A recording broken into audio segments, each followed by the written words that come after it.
Vamos olhando para essa consciência. Alguns podem perceber uma cor, perceber uma forma. Não importa, é a nossa consciência. E a cada respiração, essa consciência ela vai expandindo.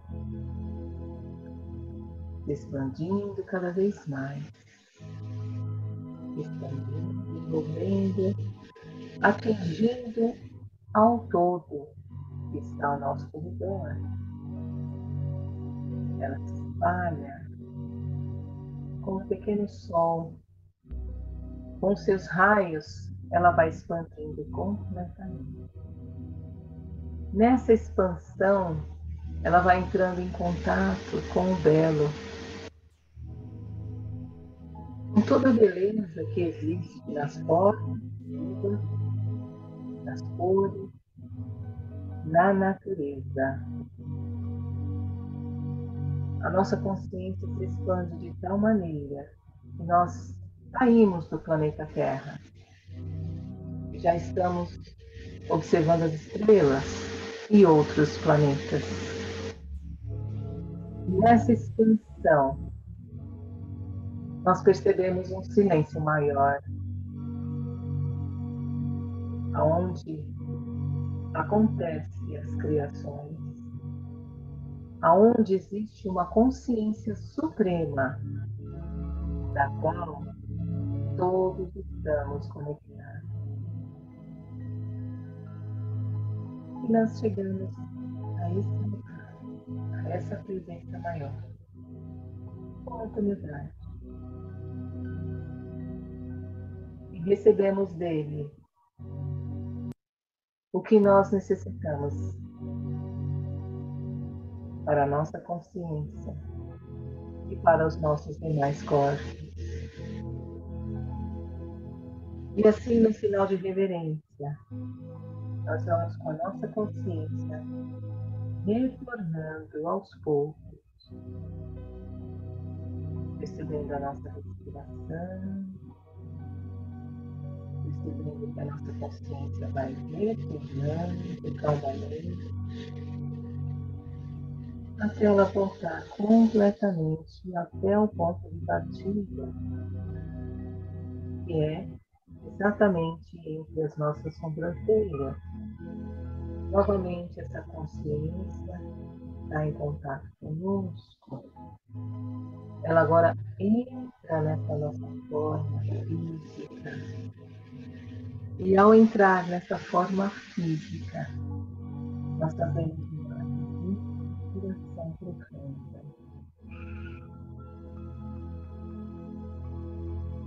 Nos preenchendo completamente de toda essa energia renovada, equilibrada e tão sutil, verdadeira que nós conectamos. E assim nós vamos percebendo o nosso corpo, como é retornar à nossa casa, ao nosso templo. E nós dizemos mentalmente, eu estou presente. Então agora, mentalmente, eu estou presente. Agora, e assim nós vamos ao nosso tempo, abrindo os olhos calmamente, com tranquilidade. Vamos pedindo a Beth Hellinger, esse mestre da constelação, que possa nos conduzir nos novos aprendizados acessados, ou que vamos acessar hoje.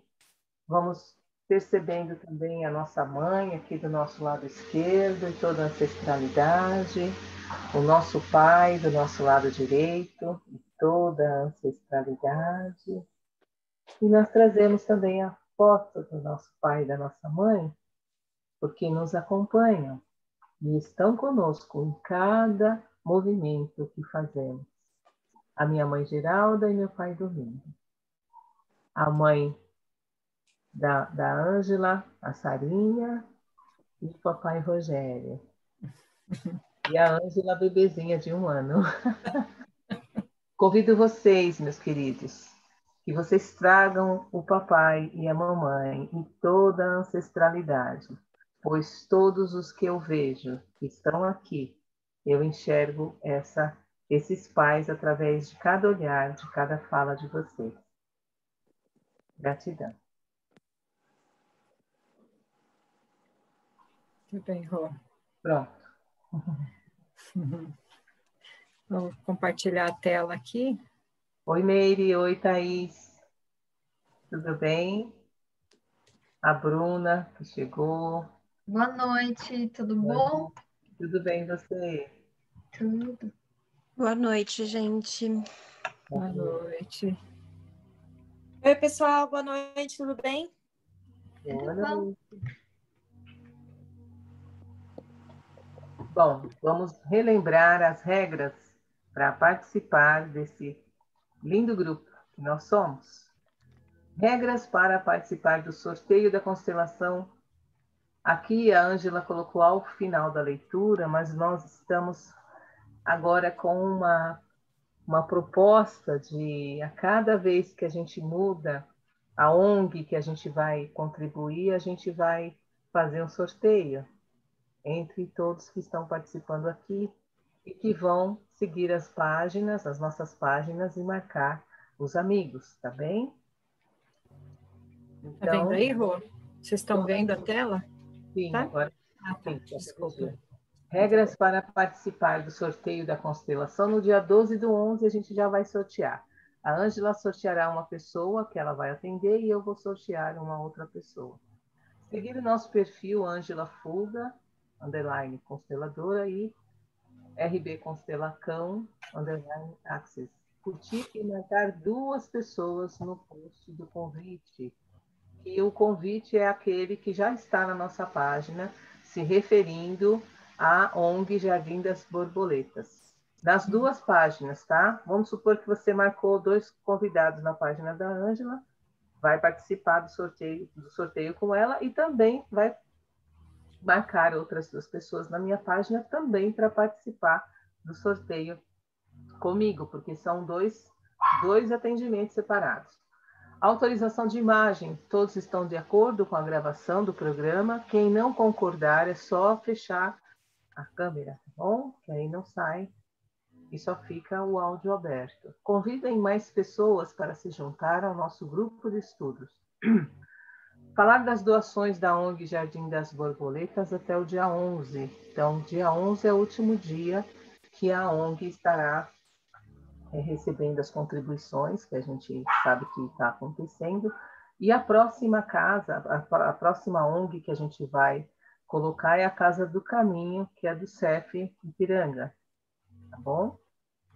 Quem tiver interesse em participar como representante nas constelações que eu e a minha parceira Ângela fazem, é só nos mandar uma mensagem pelo WhatsApp ou pelo Instagram e dizer: eu quero participar como representante. A gente está na página, as páginas iniciais de estudo, né, da 11 até a 15, e no livro, no PDF, e na parte que está no livro impresso, da 13 até a 21. Pelo que eu me lembro, nós paramos na 4ª ordem da ajuda. Vocês confirmam? É isso, né? Que vocês... Confirma, Meire? Isso. É, né? Exato. Dúvidas? Algumas perguntas podem colocar no chat que a gente vai responder. Gostaríamos de saber se vocês têm alguma impressão do que vocês já leram nesse início e das ordens que a gente já passou. Se alguém ficou com alguma dúvida, quiser agora abrir, pode abrir para a gente que a gente vai tentar responder.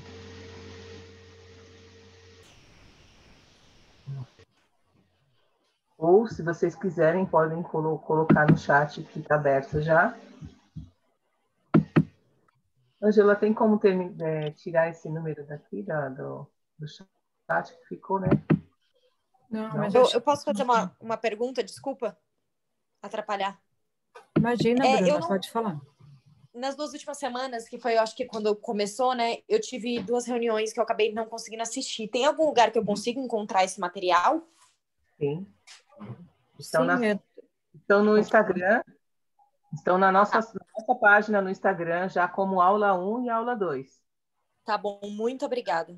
Se você tiver dificuldade de acessar pelo Instagram, também tem no YouTube. É só nos contatar que a gente passa o link, se tiver necessidade, tá bom? Tá bom, então, obrigada. Nada. Nada. Ah, tem um Galaxy Tab aqui que eu gostaria de saber só o nome para a gente poder renomear. Pode renomear? Opa, Acho que é o meu, Ângela, Márcia. Márcia, peraí. Isso. Agora sumiu. Boa noite, gente. Oi, boa noite. Ah, já está ali, ó. Cadê? Galaxy Tab AD Márcia. Então tá bom, obrigada. Nossa, eu não estou vendo. Tá? Aparece. Aparece Galaxy Tab A maiúsculo D Ah, Márcia. aqui a Márcia, sim, de vermelho. Estou vendo, Márcia. É a Márcia. Agora apareceu. Podemos bom. começar, gente? Podemos, vamos lá. Então Eu vou vamos lá. projetar de compartilhar a tela. Deus me ajuda.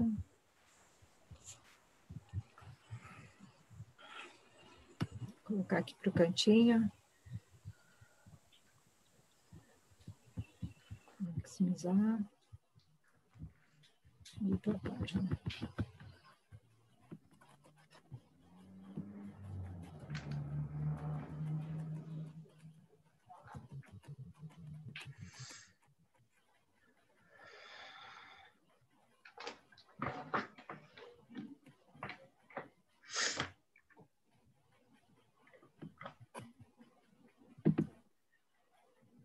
Deveria estar na página já aqui, né?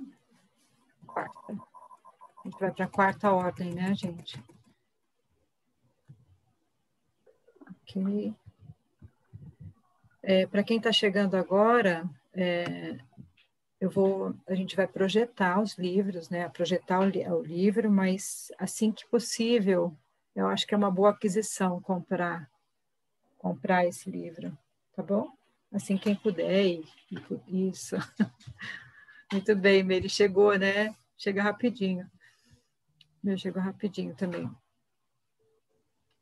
Porque é um livro de consulta, né? Dá para ir relendo, é importante. Vamos lá, quem que pode ler para a gente a quarta ordem?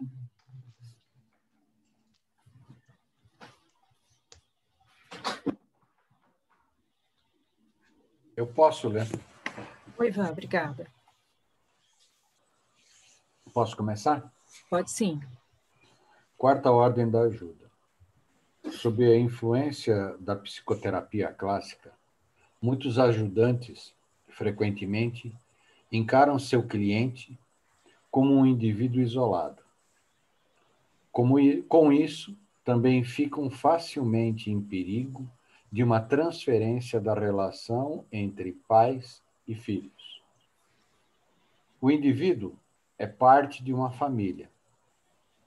Somente quando o ajudante o percebe como uma parte de sua família, é que ele percebe de quem o cliente precisa e a quem ele talvez deva algo. Logo que o ajudante o vê junto com os seus pais e ancestrais, e talvez também com o seu parceiro e seus filhos, ele o percebe realmente. Percebe também quem está nessa família precisa, em particular, de seu respeito e ajuda, e a quem o cliente precisa se dirigir para reconhecer os passos decisivos e caminhar. Isso significa que a empatia do ajudante deve ser menos pessoal, mas, sobretudo, sistêmica. Ele não se envolve num relacionamento pessoal com o cliente. Esta é a quarta ordem da ajuda. A desordem da ajuda seria, aqui, se outras pessoas essenciais que, por assim dizer, têm nas mãos a chave para a solução, não fossem olhadas e honradas.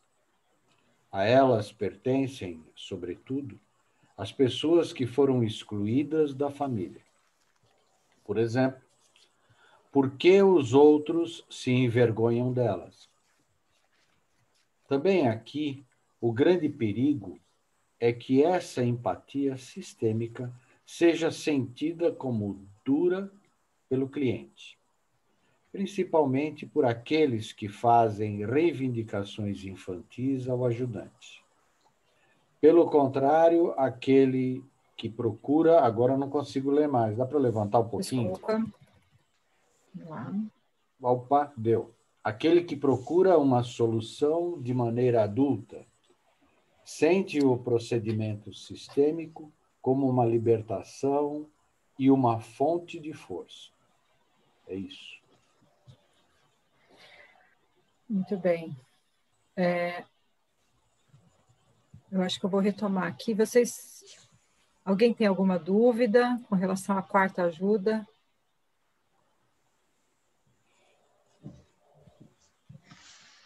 Essa transferência ficou clara? A questão da transferência?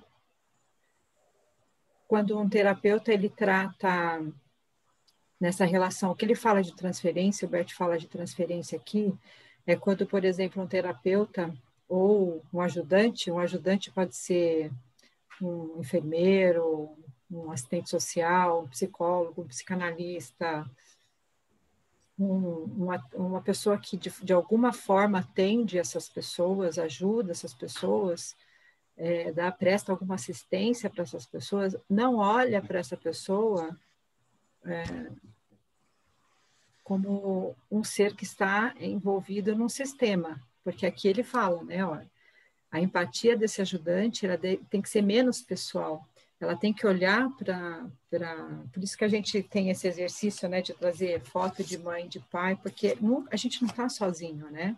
Sempre tem mãe, pai atrás de nós e tem os nossos ancestrais. Então, se esse ajudante estiver olhando com esse olhar e fazer a transferência, nesse caso, é olhar como se ele fosse o pai.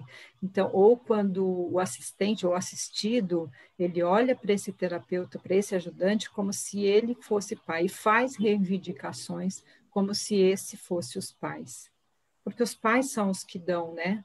Os pais é os que oferecem tudo para ele, né? A vida, ele dá a vida para aquele ser, né? Então, nesse sentido que ele está falando. Ficou claro a questão dessa transferência?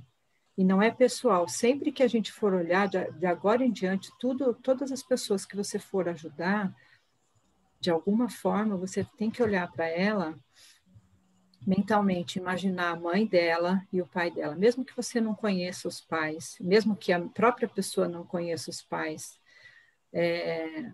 Outra coisa que eu ia falar também é, se você não conheceu os seus pais, e a gente convida sempre para fazer esse exercício, se olhe no espelho.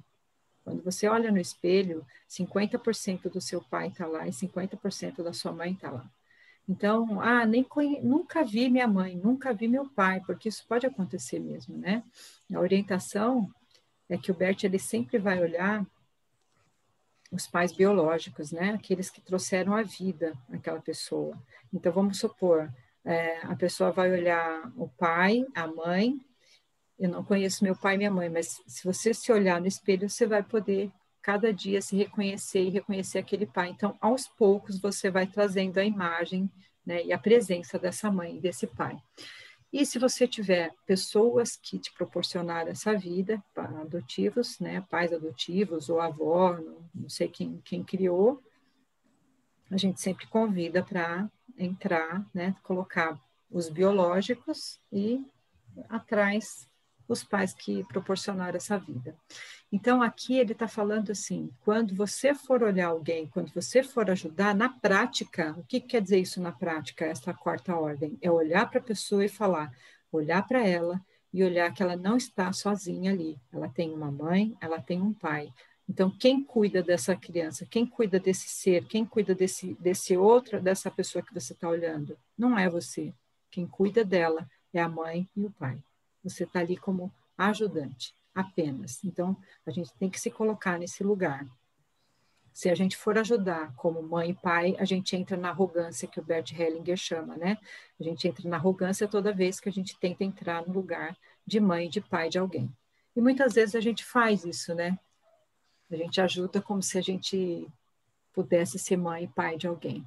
Isso para todas as profissões, não só para a pedagogia sistêmica, que isso é muito forte na pedagogia sistêmica, mas para qualquer outro tipo de ajuda. Então, a partir de hoje, quando for olhar alguém, olha ela sistemicamente. Ela está inserida.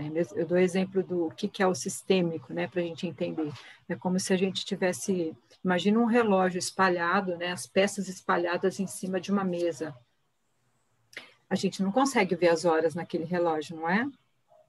Consegue? Alguém consegue ver se as peças do relógio estiverem espalhadas? Não. Não. Só consegue ver as horas no relógio se as peças estiverem todas no seu lugar, no seu devido lugar. Então, o sistema é isso. São todas essas peças funcionando, cada uma no seu devido lugar. Então, retomando as ordens do amor, ordem, pertencimento e equilíbrio.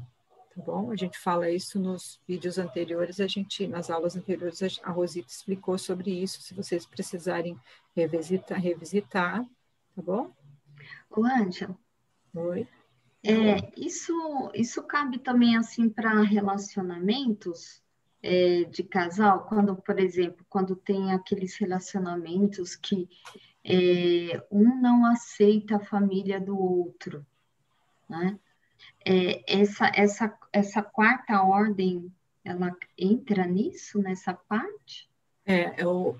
Também entra, porque assim, quando eu olho para o meu companheiro, ou para minha companheira, olho para ele lá, e eu excluo, por exemplo, a mãe dele, ou excluo o pai dele, quem que eu estou excluindo? A família, né? Tudo. Não, estou excluindo ele. Porque ele é resultado dessa família, entende? Então, às vezes a gente fala, eu amo meu marido, mas não suporto a minha sogra. Gente, se você está excluindo quem deu a vida para seu marido, para seu companheiro, você também está excluindo esta pessoa, entende? É tudo sistêmico, eu não consigo separar as peças desse grande relógio, que é esse sistema familiar, né? Não Ô, consigo. Ângela, existe alguma frase para poder ensinar a alguém? Que eu tenho uma pessoa muito próxima de mim que ela, tadinha, ela vive reclamando, sabe? Da sogra, do sogro que interferem, né? E às vezes assim, eu converso bastante com ela. Hoje eu nem trabalho mais com ela, mas a gente se fala muito por WhatsApp, né? E eu ajudo assim da maneira que eu posso com as minhas palavras. Mas existe alguma uma frase sistêmica, uma frase de cura que ela possa fazer? É consciência, isso é questão de consciência, né? Então, assim, se, por exemplo, a gente fala, quando explica as leis do amor, de Bert Hellinger, a gente fala que a gente está vacinado, e a partir daí a gente muda a consciência, é uma filosofia de vida, passa a ser uma filosofia de vida. Então, talvez algum vídeo você possa mandar para ela, a gente tem bastante conteúdo no nosso, fazendo a... Então, vou passar. Mas tem alguns conteúdos que explica, tem até falando sobre sogro, sobre a sogra, sobre essa questão que a gente está falando agora, a Rosita também tem. Então, assim, você pode aos poucos passando, mas assim, lembrando que a gente só pode, lembrando, já colocando em ordem, né, colocando em prática ordens da ajuda, a gente ajuda desde que a pessoa queira essa ajuda. Isso é fundamental. Está falando ali na primeira ordem. Primeira ordem, ela fala explicitamente isso. Assim, tá muito claro, né? Assim, a ajuda, a gente só dá aquilo que a gente tem, a gente só oferece aquilo que a gente tem, e o outro só toma aquilo que precisa. Mas também tem a questão de ela quer essa ajuda, ela quer olhar ou ela quer só se queixar, porque às vezes as pessoas querem só se queixar, ela não quer solução, ela quer ficar só na queixa. Pode falar, Rô. A gente cai naquela frase tão costumeira: quem está no papel de vítima não quer a solução. E estando, né, nesse lugar, a pessoa não consegue ter consciência para realmente mudar. É porque ela está se vitimizando. Não é isso? Ele fala isso, Bert Hellinger. Fala. Quem faz o Ele papel fala que a vítima é mais agressiva do que o próprio agressor. Sim. Porque a vítima, ela usa a questão da vítima para ela... Esse papel da vítima, para quê? Para culpar. Então, para deixar o outro com a consciência pesada. Então, ela sente... às vezes, ela até pode sair desse papel. Aliás, a vítima, ela não sai do lugar. Ela não tem ação. Ela quer estar no lugar de vítima. Não estou dizendo que a gente não está dizendo que é o caso dela, é só para você avaliar esse contexto, tá? Uhum. Mas, assim, é uma tomada de consciência, nada, sabe? Eu tenho uma imagem que explica muito bem isso, aquela imagem, eu gosto muito de imagens, né? Eu falo muito por imagens, a imagem do ovo, quando ele quebra de dentro para fora, quando ele quebra de fora para dentro, né? Aquele pintinho, ele morre. Mas se ele nasce, se ele rompe na hora certa, aí sim. Então, se ele quebra de dentro para fora, pode ter a vida, né? Se ele romper antes do tempo, entende? Então, tem toda a maturidade para assistir. Acho que a gente pode usar um pouco de empatia, entender, mas não deixar muito a pessoa ficar nessa de reclamar, sabe? Quando a pessoa entra na questão da reclamação, além de ela entrar no que a Rô falou da vítima, ela está fazendo você de mãe para ficar ouvindo. Às vezes ela não quer a solução. Então, assim, é complexo, né? Ajudar é uma arte. Como... Não é fácil. Ângela, Oi. eu posso falar uma coisa? Opa, por favor. Em cima, posso palpitar no exemplo da colega? Claro, gente, isso aqui é aberto, né? Para a gente crescer mesmo. Porque, assim, o olhar sistêmico é você olhar o conjunto todo. Então, assim, é bem complexo, porque o sistema é o sistema da moça, é o sistema do marido da moça, é o sistema da sogra, é o sistema do sogro, é a história inteira de todos eles.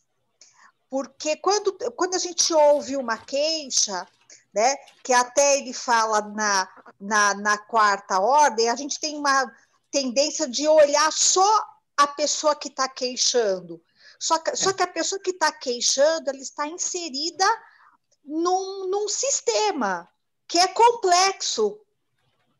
Então, não existe uma frase que vai curar, porque tem que ser olhado todo esse sistema de como ele se constituiu, né? Senão fica uma coisa mágica. Então, eu vou falar uma frase e tudo vai se curar, não é assim.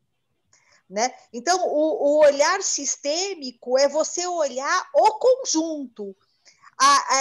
É como a Ângela falou do relógio, quer dizer, a hora que você monta toda a história. Então, toda a história dessa moça com essa família, com o marido dela, com a história da família dela também que ela traz, né?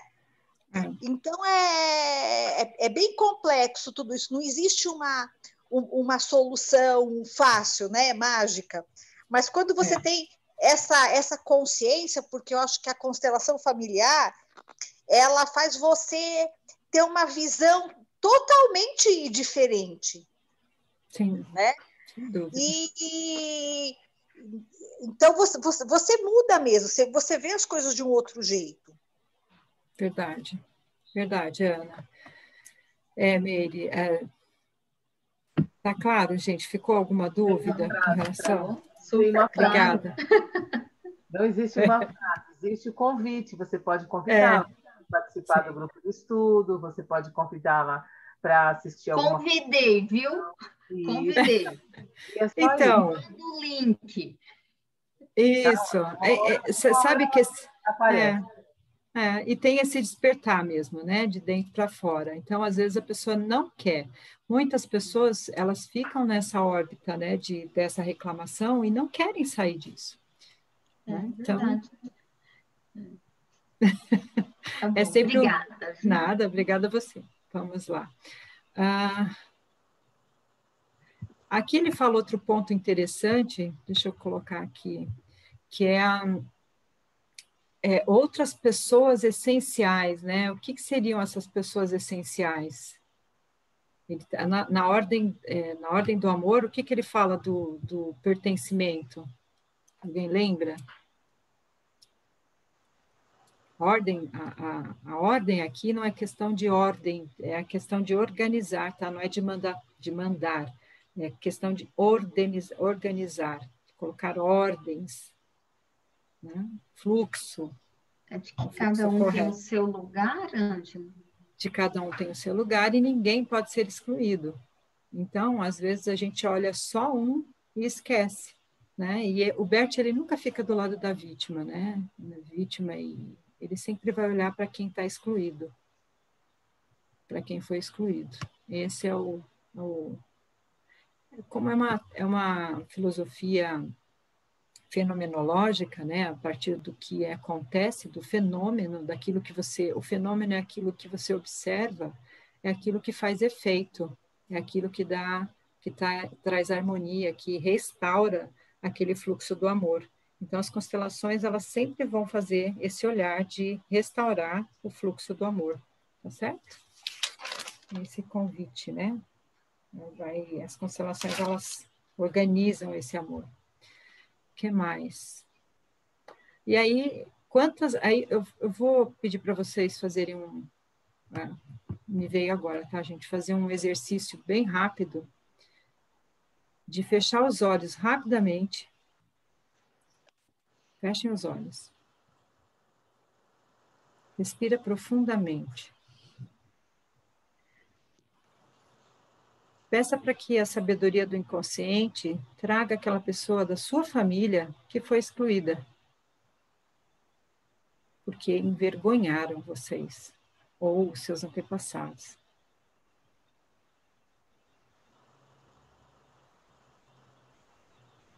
Quem foi que envergonhou vocês? Ou que envergonhou, ou que envergonha? Olha para ela agora. Ou para eles, mentalmente.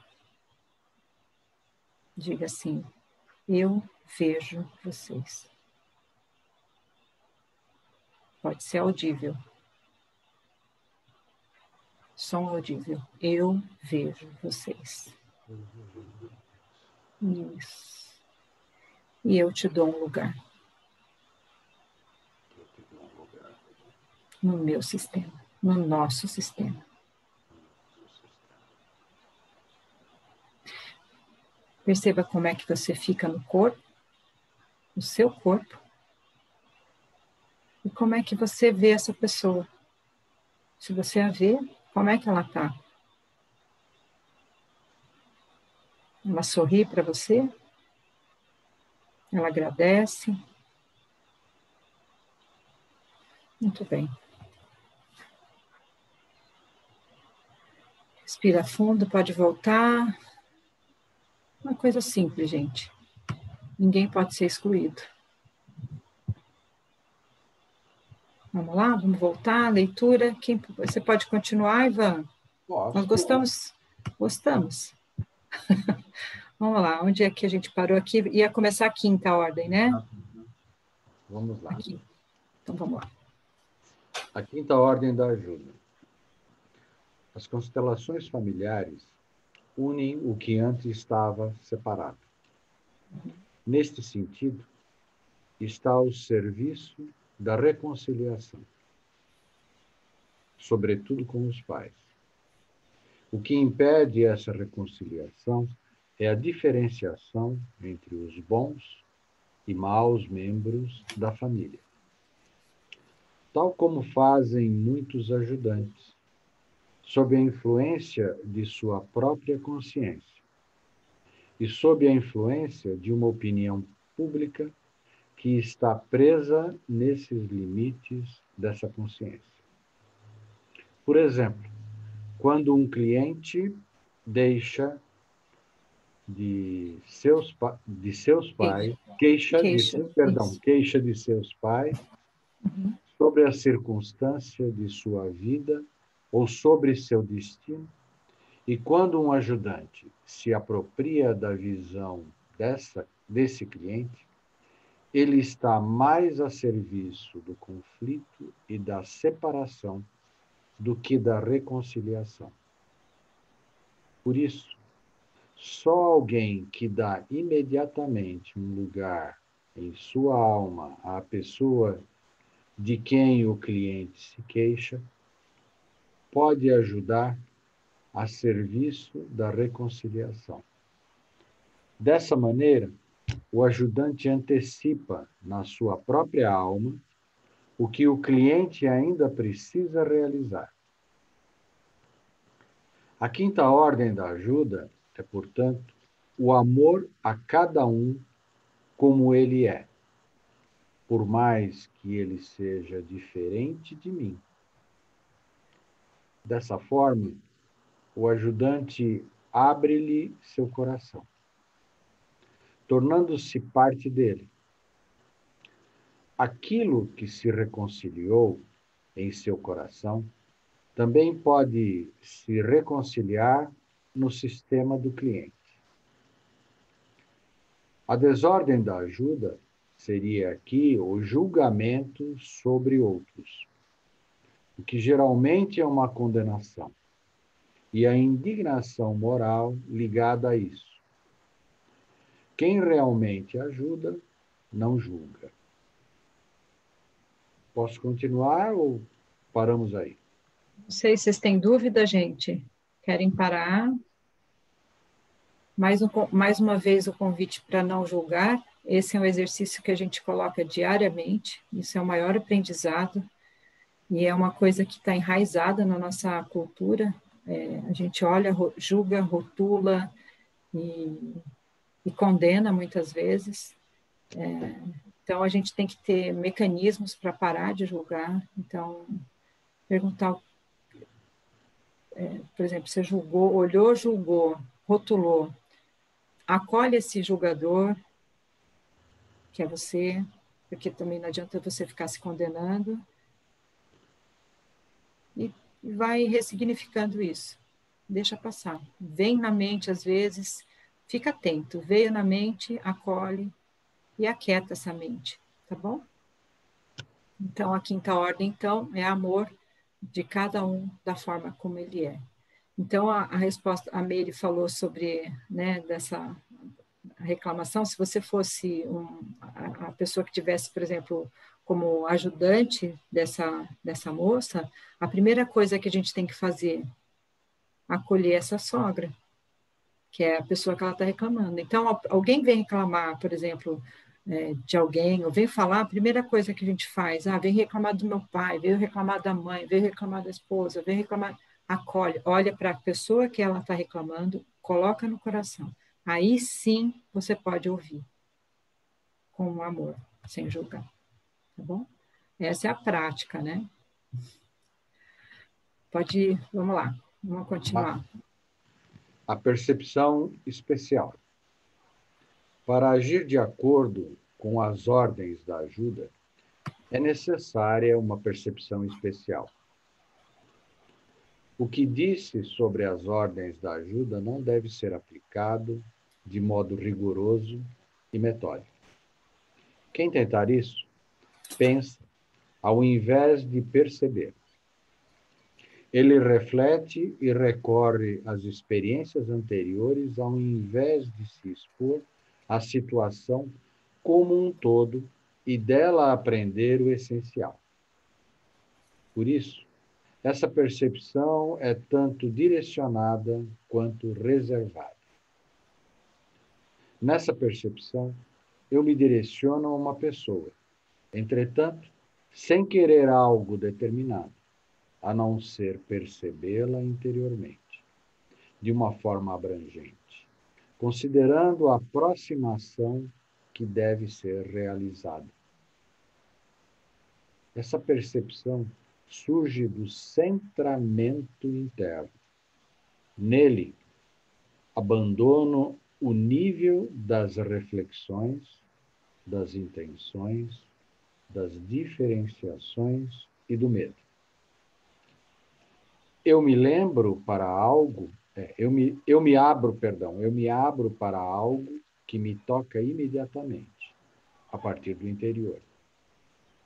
Aquele que, como representante numa constelação, já se entregou aos movimentos da alma e foi dirigido e impelido por eles. De uma forma totalmente surpreendente. Sabe do que estou falando? Ele percebe algo que, para além de suas ideias habituais, torna-o capaz de ter movimentos precisos, imagens internas, vozes interiores e sensações incomuns. Esses movimentos o dirigem, por assim dizer, de fora e simultaneamente de dentro. Perceber e agir convergem aqui. Portanto, essa percepção é menos receptiva e reprodutiva. Ela é produtiva, leva à ação, amplia e se aprofunda na realização. Normalmente, a ajuda que sobrevém dessa percepção é de curta duração. Permanece no essencial, mostra o próximo passo, retira-se rápido e deixa o outro imediatamente livre. É uma ajuda de passagem. Nós nos encontramos, damos uma indicação e cada um retorna ao seu próprio caminho. Essa percepção reconhece quando a ajuda é conveniente e quando prejudica. Quando desencoraja mais do que promove.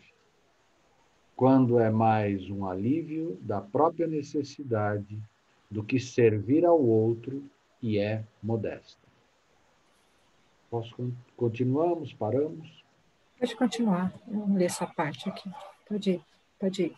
Observação, percepção, compreensão, intuição, sintonia.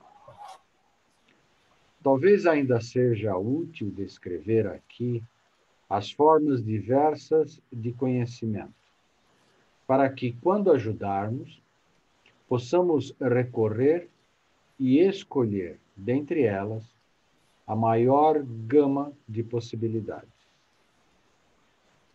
Vou começar com a observação. A observação é aguda, precisa e direcionada para os detalhes. Por ser tão precisa, é também limitada. Escapa-lhe o que está ao redor, tanto o que está mais próximo, quanto mais distante. Porque é tão exata, ela é próxima, resoluta e penetrante, e também, de certa forma, impiedosa e agressiva. Ela é condição para a ciência exata e para a técnica moderna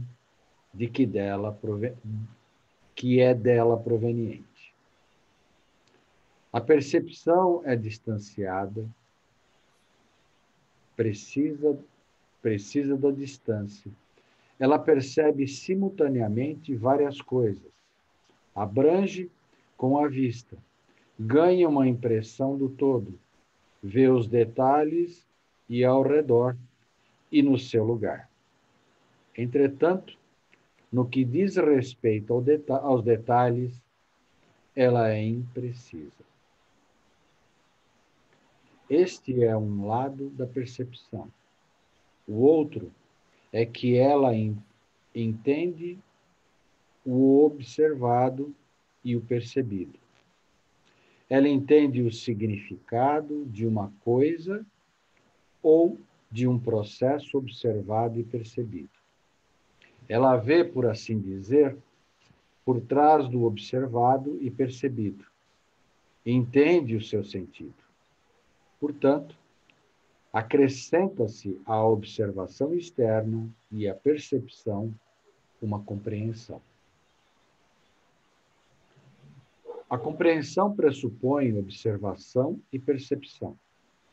Sem a observação e a percepção, também não resulta a compreensão. Ao contrário, sem a compreensão, o observado e percebido permanecem sem relação. A observação, a percepção e a compreensão compõem um todo. Apenas quando atuam juntas é que percebemos de forma que podemos agir de um modo significativo e, sobretudo, também ajudar de um modo significativo. A execução e na ação aparece ainda frequentemente um quarto elemento, a intuição. Ela tem afinidade com a compreensão, assemelha-se a ela, mas não é a mesma coisa. A intuição e a compreensão súbita da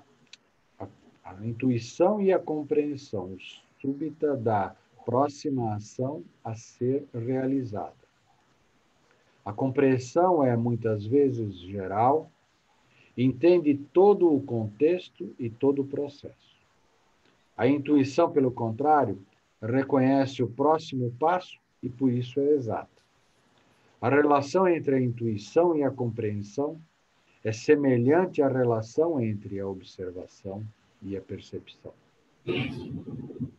A sintonia é uma percepção que vem de dentro, em um sentido amplo. A sintonia também está direcionada a uma ação, de maneira semelhante à intuição, principalmente a uma ajuda que conduz à ação. A sintonia exige que eu entre na mesma vibração do outro, que chegue na mesma faixa de onda. Sintonize com ele e, assim, entendendo-o. Para entendê-lo, preciso também entrar em sintonia com sua origem, principalmente com seus pais, mas também com seu destino, suas possibilidades, seus limites. Também com as consequências de seu comportamento, sua culpa e, finalmente, com sua morte. Em sintonia, eu me despeço de minhas próprias intenções, meu julgamento, meu superego e aquilo que ele quer, do que eu devo e preciso fazer. Isso quer dizer, eu chego à mesma sintonia comigo e com o outro. Dessa forma, o outro também pode entrar em sintonia comigo, sem se perder, sem precisar ter medo de mim. Também posso entrar em sintonia com ele e permanecer em mim mesmo. Não me entrego a ele, em sintonia com ele, conservo a distância. E exatamente por isso, posso perceber precisamente o que eu posso e devo fazer. Quando eu ajudo. Por isso, a sintonia é também passageira.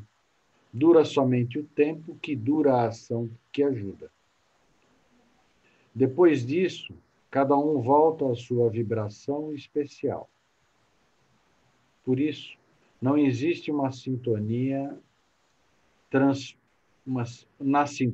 transferência nem contra-transferência, nem a chamada relação terapêutica. Portanto, nenhuma tomada de responsabilidade pelo outro. Cada um permanece livre do outro. Muito bem. aqui. Essa parte, ela requer uma releitura, né? Porque toda essa... vocês estão me ouvindo? Toda essa parte que ele explica é assim, né? É uma postura basicamente fenomenológica. Sempre um convite que ele está fazendo é para olhar através da fenomenologia. Vocês perceberam que ele fala que tem que entrar em sintonia, mesmo estando...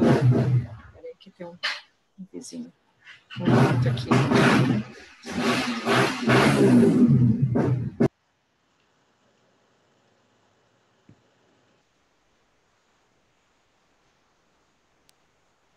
Oi, desculpa, gente. Está me ouvindo? Sim, estamos ouvindo. Ok.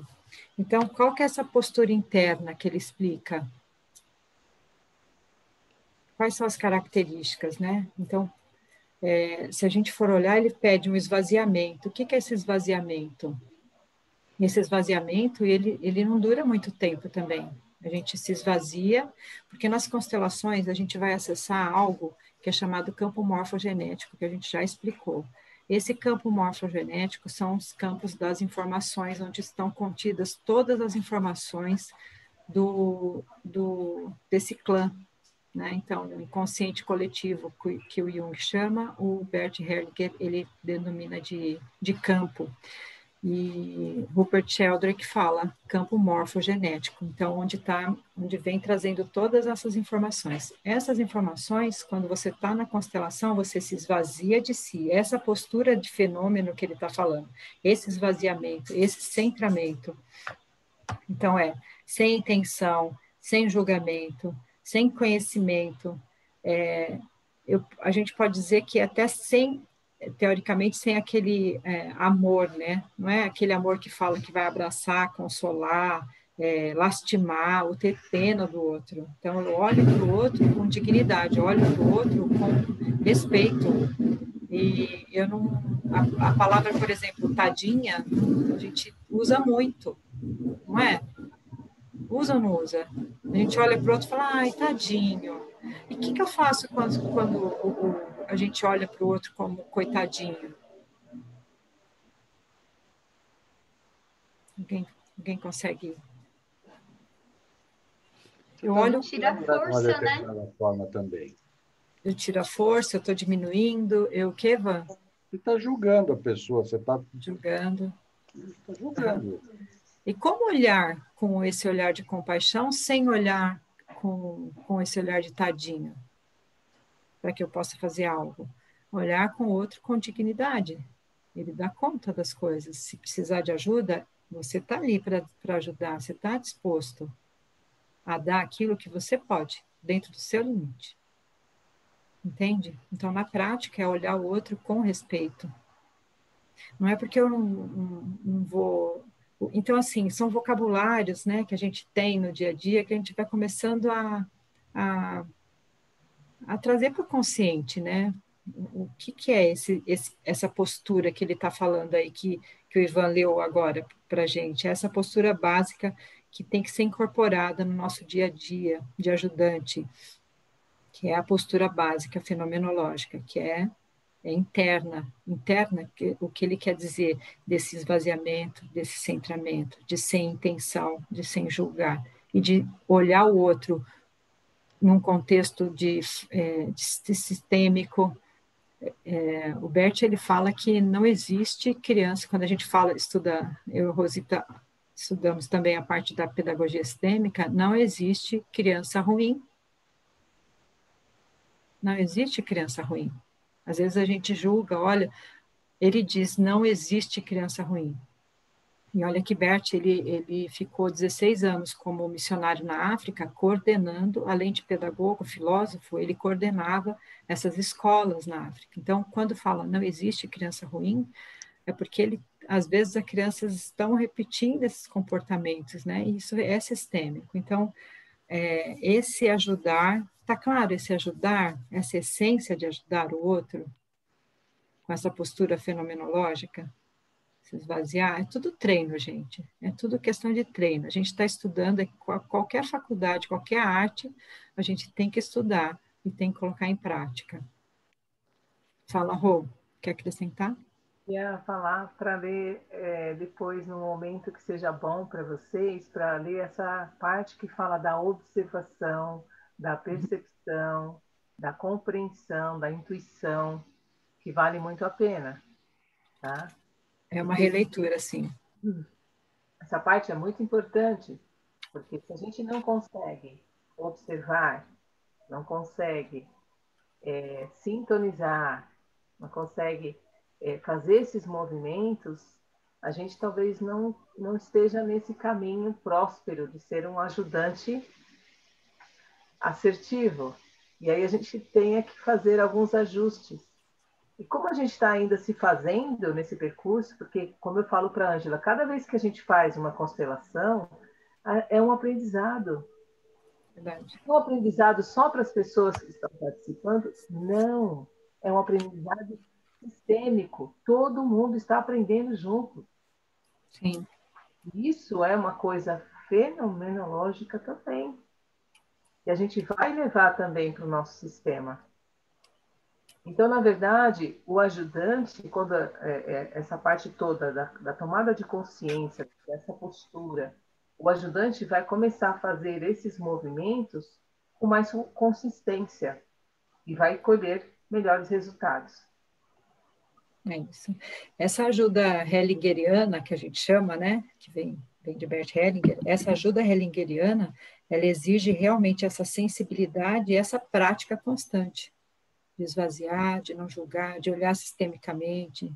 Eu estou ajudando e perceber no corpo, é sempre percebendo no corpo, entendendo que essa essência de ajudar o próximo, ela tem que ter essa perspectiva de incorporar essa postura básica da fenomenologia, que a Rosita falou também, tá bom? Então é isso, gente. Se vocês tiverem dúvidas, tiver algum insight, tiver alguma coisa para perguntar, manda para o nosso, ou pelo Instagram, ou pelos nossos WhatsApps, a gente está aí, disposta a ajudar sempre que a gente puder, na medida que a gente puder. Tá bom? Tudo Vamos bem? definir as páginas para Sim, ler. vamos. E a semana que vem a gente vai tentar montar as salas para ser discutidas, né? Vai ficar mais dinâmico um pouquinho. Agora, a dinâmica vai ser...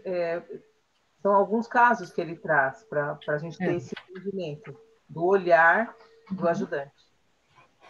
Vou tentar trazer aqui no campo, colocar aqui, por exemplo, né? Vamos supor, a hora que ele estiver falando do pai, do filho, ou da esposa, eu vou tentar trazer aqui para a gente poder representar aquilo que ele está explicando, para ficar mais fácil para entender, tá bom? Esses são os bonequinhos que a gente usa para constelar.